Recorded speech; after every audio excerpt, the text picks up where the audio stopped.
for another episode of Inside Sports Fantasy Football. It's Gerald Glasser coming right back at you from Inside Sports Fantasy Football. The Lakers fast break, of course, Pop Culture Cosmos and Game Source. We truly appreciate everyone out there listening to all of great shows. And if you can, please give us that magical 5-star review wherever you get your podcasts. Plus, if you can like, share, subscribe, follow, or do whatever it is that you can to support us right here at Inside Sports Fantasy Football. Game Source, the Lakers Fast Break, Pop Culture Cosmos, Domination, Sports Nation. Go ahead and check out Chris and Dom Lardieri each and every time out at the Domination Sports Nation, wherever you get your podcasts. And if you could support all of that, it is sincerely appreciated. Well, NFL Week 16 is now upon us, and also the fantasy football playoffs for everyone is now upon us. No matter what league you're in, you're right in the thick of the middle of it, right there, right in the playoffs, and fantasy football owners are freaking out that are still involved. I know in our league, we've got an intriguing matchup because it's the battle of the co-hosts. As Gerald faces off a good man indeed, you got to go and catch him and his son today at the Domination Sports Nation. It is Chris Ardieri. And Chris, I want to say it's great to have you back on the show. I don't wish you the best of luck this weekend because, unfortunately, we are meeting in the playoffs. Thanks, Gerald. Likewise. Yeah, the fantasy football gods really had us in mind. We're the 1 seed, you're the 4 seed. You made it in. There's a three-way tiebreaker. You made it in, eked out enough points to, I believe you left my brother-in-law, Steven, in the dust. So congratulations there. Having played this game for far too long, I'm always worried when I'm the 1 seed. I've seen too many fours upset the ones. So we are not taking you lightly, to say the least. I remember when I lost a league by a half a point. And to Oh. me, that's just something that still burns to this day. And that was a money league. And I'm very disappointed at that opportunity. But I've won my share of leagues and I've lost them in the playoffs as well. So I know that is over the course of 22 plus years. In fact, I've been playing since the 90s to give you how long that I've been playing. So Mhm. I've really had my highs and lows. So now it just doesn't affect me. If I win, that's great. If I don't, no worries, no harm done. Wish you all the best. I know there were some places where I could have made some changes that I thought would have helped me out a lot more. But you know what? I'm just glad to be in the thick of the middle of the playoffs with you, my friend, facing off against you. So we knew it had to happen sometime if you're going to go into playoffs. You've had a successful season so far, so hopefully we can go ahead on my end and put that to rest. But I'm sure you feel the same way otherwise. But it is going to be a fun weekend indeed. I am looking forward to it. I know if you are a fantasy football owner and you have a team in the playoffs right now, it is very much nervous time for many. You're nervous as far as how your lineups are played out, which of your bench players might you bring in case if you have a starter that hasn't been performing. Plus, also, as well as I mentioned last week, there's some things to consider with some teams maybe sitting down some of its starters for the reasons maybe they could be tanking or they could be the fact that they've already clinched everything. A lot of things to consider now as we head into NFL Week 16. Absolutely. I mean, speaking for Dom and me, we make lineup decisions every week, but now it feels like, wow, we're afraid to what happens if we make the wrong decision. We've got some wide receiver depth, thankfully, and it's like, do we start the right two and flex the right third one? So, a lot of questions here. The white knuckle moments of fantasy football are upon us, and you hit on an interesting point, Gerald. This is the semifinals this week. You look at next week will be week 17 in the NFL, and some of these playoff races are all but locked up. So will they pull the Tony Dungy, what was it, late 2000s Colts and start sitting everyone and resting them? Well, we've already had something pop up this week, unintended. Jalen Hurts will not be playing against the Cowboys. And I mean, as of right now, I venture to say he is, if not one of the fantasy MVPs. And to lose his production affects anyone on your, if you've got any Eagles on your fantasy team. So nothing against Gardner Minshew. I think he's a nice serviceable backup, but wouldn't expect the offensive output you would if Hurts is in there.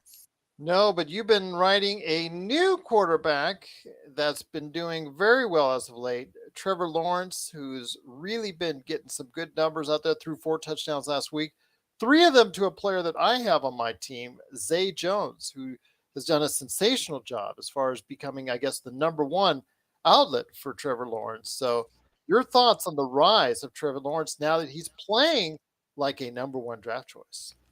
Well, Tom noticed you had Zay Jones because he has him in another league, and sure enough, he's blown up, and he and Lawrence seem to have a nice rapport. But I am not entirely surprised by Trevor Lawrence. I know he struggled earlier in the year, and frankly, Doug Peterson made some questionable calls in games. They could have easily beaten my Giants, for instance. They lost a bad one in London to the Broncos, and this team could really be in the driver's seat for the AFC South. But it looks like he's matured. He's come around. He definitely likes Peterson's system, and he's spreading the ball around. I mean, who would have thought Jones, who has bounced around with the Bills and the Raiders, has become his favorite target? But this goes back to what we've been saying the last few weeks, Gerald.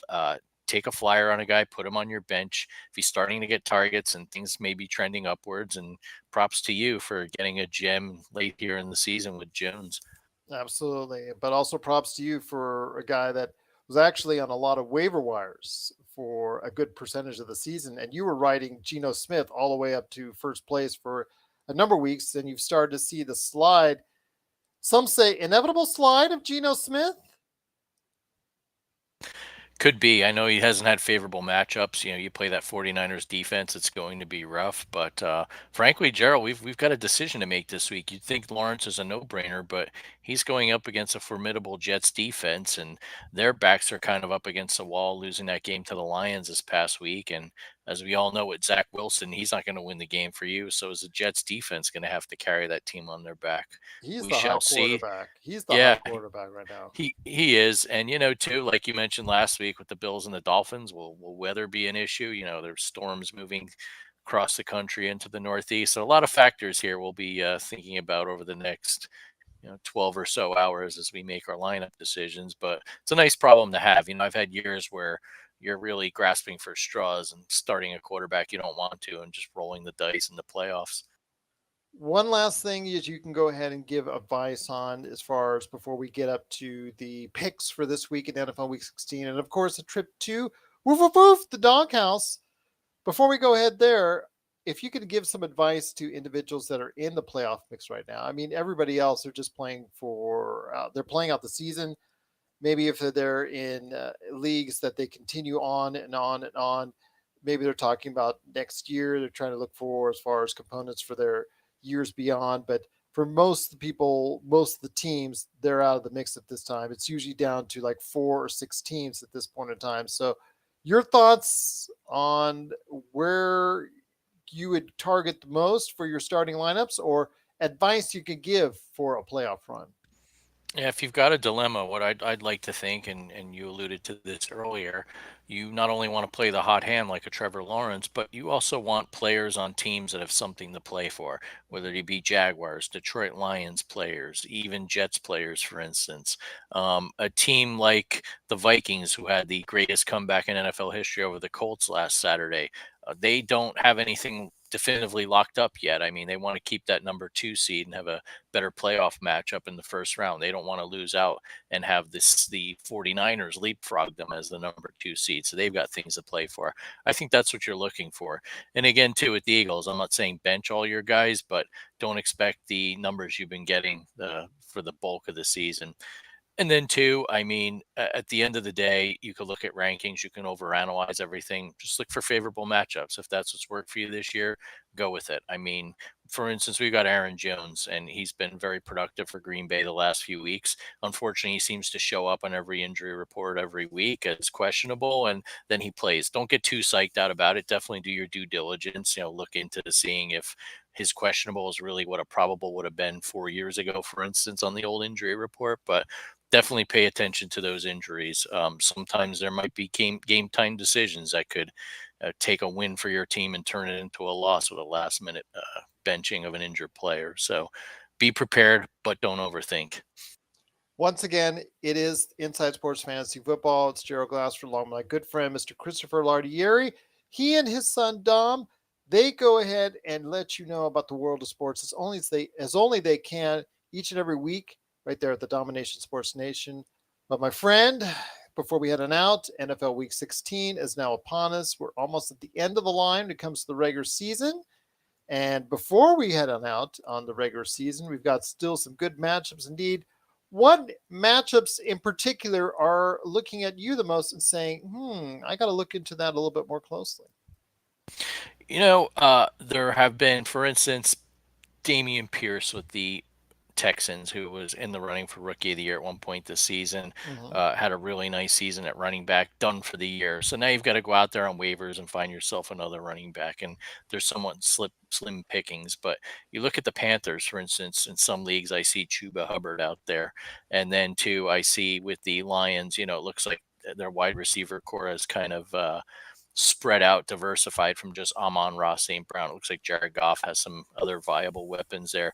That matchup kind of intrigues me because, as insane as it sounds, the Panthers are still in the hunt for the NFC South, and the Lions they're just on a ridiculous tear right now. Look like they're going to be a playoff team, a complete turnaround. And this is in spite of having Dan Campbell as coach at some of his questionable moves. So, as we advocated for early in the season, Jared Goff's a solid fantasy quarterback. He's proven us right, and I see that trend continuing. And on the flip side, if the Panthers are going to win, I don't think it's Sam Darnold. I don't advocate starting him, but they're going to do it running the ball. And I think they've got depth at running back. And if you're in a bind or you need a flex, I think you could do a lot worse than playing one of the Panthers running backs. So that game there, you look at it on paper, all right, they're two average to above average teams, but they got playoff implications. And I think there's value there as a fantasy owner.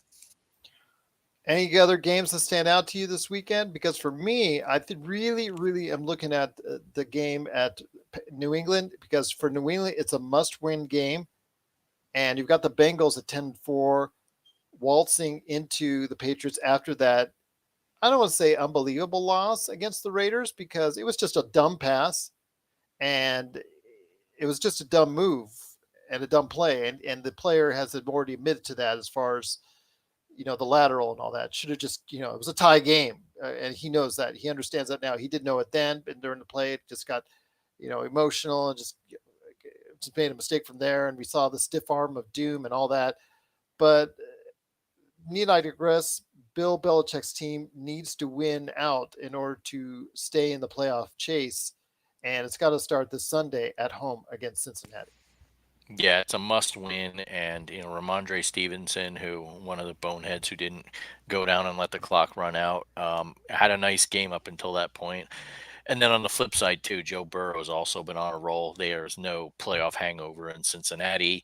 He's spreading the ball around well. He's playing like an elite quarterback. So I agree with you there. There's matchups to exploit on both sides.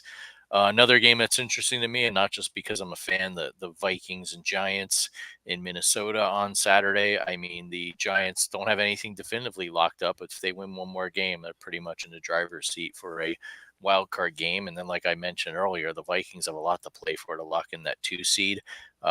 Not saying it'll be a shootout, but I think both teams are really going to approach it like a playoff game. So I think as a fan and a fantasy football player, that's definitely one that should be a must watch for fans. So let me get this straight. So if the Giants are up 33 nothing, on the Vikings pretty much essentially have the Giants exactly where they want them.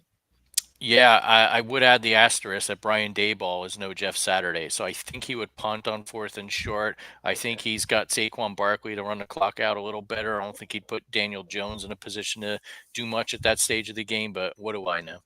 Okay. Just sad to say. And then, of course, like we mentioned before, the Eagles and the Cowboys, that's something to look at as far as a game, even though, like you said, Jalen Hurts is going to be missing the action. So we'll see what happens there. And then, can the 49ers continue their winning ways at home against the Commanders? Commanders are in a not enviable position, not only going into San Francisco, but in a game that they need to win in order to go ahead and be in a better line for a playoff spot as well. Absolutely. And, Purdy is the now the new anointed savior in the Bay Area, and he's been playing well, did well against the Seahawks last Thursday night. So I think that's another story to keep your eye on. And if you're really in a bind too, there's another fantasy quarterback. Not going to light things up, but if you're looking for some points and a team that's definitely on a roll, you can do a lot worse. Once again, as Chris Lardieri, along with his son Dom Lardieri, they go ahead and do a great job at the Domination Sports Nation. It's Gerald Glassford here from Inside Sports Fantasy Football. So thankful this holiday season you're checking us out, and best wishes again to everybody out there in the playoffs. Hopefully, it will turn out to be a success for you, except for you, Chris. Sorry, not Speak this for week, my yourself. friend. Our good patronage towards each other, good sportsmanship towards each other, that goes out the window. It's all blood here from here, my friend. I have a funny feeling that come Monday night we'll be watching that meaningless Chargers Colts game as we have Austin Eckler, and who knows if we'll need his points at that point. But yeah, it always seems to work out that way in the playoffs. Well, you're favored to win according to the numbers right now. Your lineup is Yeah, better than mine right now, just on paper. So yeah, there you and go. and the Colts probably had a 99.9% of winning up 33-0 too, right? Yeah, that's true. I've actually had at this point during the season, I actually had one game where I was up where I had a 99% chance of victory and I lost that early in the season. It tells you where my I, season has gone from. anything can happen. On the bright side, Gerald, Yahoo didn't give us great grades, so I think there's vindication there on that level. This is true. This is true indeed. Well, it gave me great grades, but not me, not you guys. So that thing is that has worked out in kind. So you've Yeah. been really rewarded for the great season that you and your son have created so far. So I'm really happy to see that. Although it hopefully will end. I'm counting on it. Maybe possibly this weekend. We'll see. But while you're checking your stats and while you're checking your lineups versus mine this weekend, it's time for you to go ahead and step over the couch, step over the chairs, by the chairs, out the front door, by the porch, and before you hit the mailbox, you got to go woof, woof, woof, right over to the doghouse. Why, thank you. I stepped over the many Amazon packages on my porch too in the You know process. it. And So, say hi to the porch pirates for me. oh, they're out in force, Arr. even cameras and all, right? But Exactly. uh, so anyway, got off the snide last week. The Falcons easily could have won that game. They lost. I look like a genius, but broken clock is right twice a day, right? And the Falcons needed that extra point. They lost by 3. They were getting 4. They cover. I'll take it. This week again, Vegas isn't in the giving holiday spirit, that's for sure. Some lines I thought would be a little bigger were not. There are some home dogs again, but at the end of the day, I saw a team getting 5 points. That team's the Philadelphia Eagles, and you say, well, they don't have Jalen Hurts. I get it, but the Dallas Cowboys, let's face it, Gerald, have been playing terribly the last few weeks. They barely beat the Houston Texans. They let the Jaguars back into the game. Great late drive in the game by Trevor Lawrence, your buddy Zay Jones helping them out, and then they get a pick six for the walk-off win in OT. Uh, Gardner Minshew, I'm not saying he's the next form of Purdy in San Francisco, but he's a good backup quarterback. Do I think the Eagles will have the offensive output and threat that they have with Jalen Hurts at quarterback? No, but I think he can do a nice job. And he changes the game plan too. How do you defend for this? Now he's not a runner. They're probably going to dare the Eagles to run. I think Miles Sanders is a really good running back, and they can control clock that way. But if he needs to make the throws, I think he can. And with the way the Dallas defense has really been giving up yardage in chunks the last few weeks, and the fact that everyone probably will write off the Eagles, will see that they're a big underdog in Dallas. I'm going to take them +5. Same logic. I think they'll keep it close. They lose by 4 or less, you cover your bet. So as much as it pains me, I say take the Philadelphia Eagles in the doghouse this week. Take the stash. Take the stash indeed. Yes, Gardner Minshew is back with the stash. All right, there you go. But once again, it's Inside Sports Fantasy Football. Chris and Gerald, we're here right here for you. But if you have any questions for us on your final couple weeks of fantasy football changes, do you need any waiver wire pickups you're pondering? Do you need lineup changes you're pondering? Please go ahead and let us know. isfantasyfootball at yahoo.com or Inside Sports FF on Twitter. My friend, it's been a great episode as always. I'm wishing you and yours out there a truly safe and happy holiday season and Merry Christmas.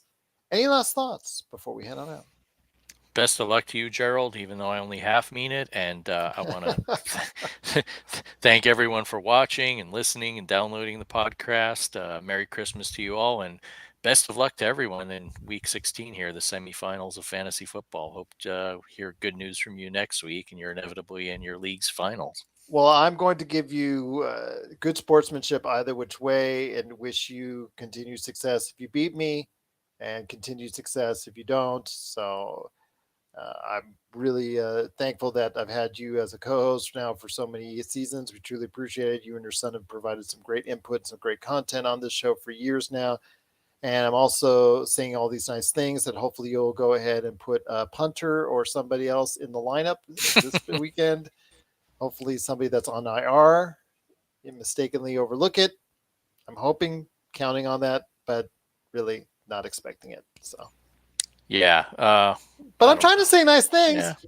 No, I get it, and I'd like to give you a Christmas present, Gerald, just not in that form. But I Okay. Okay. appreciate the sentiment, and All right. Right. I know Dom was scheduled to be on. He being the teenager he is at a scheduling conflict, he's out right now, probably eating a double double with his buddy at In-N-Out Burger. So hopefully next week we'll have him on, and if we win, maybe the two of us can gloat instead of one. There you go. Fair enough indeed. But once again, if you have any questions, and if you want to gloat on me as well, probably this time next week, go ahead. You can do so via social media, Inside Sports FF on Twitter or IS Fantasy Football at yahoo.com. Well, my friend, I am looking forward to our matchup. It's going to be a lot of fun. You and I will be DMing each other back and forth, still in good fun. And I'm not going to go ahead and say any smack talk or mean stuff or anything like that with you, my friend, because it's all good here. But I'm wishing everybody out there it's playoff time. If you're in the middle of a fantasy football playoff, I do wish you all the best of luck this weekend. You can always contact us if you have a question. But again, wishing everybody else as well a safe and happy holiday season. Any last thoughts, Chris? That's it. I echo your sentiments. Everyone be happy, healthy, and safe, and enjoy the holidays and the, well, let's face it, full weekend of NFL football. They're taking on the NBA Christmas Day. Absolutely. Looking forward to a great weekend of sports right here at Inside Sports Fantasy Football.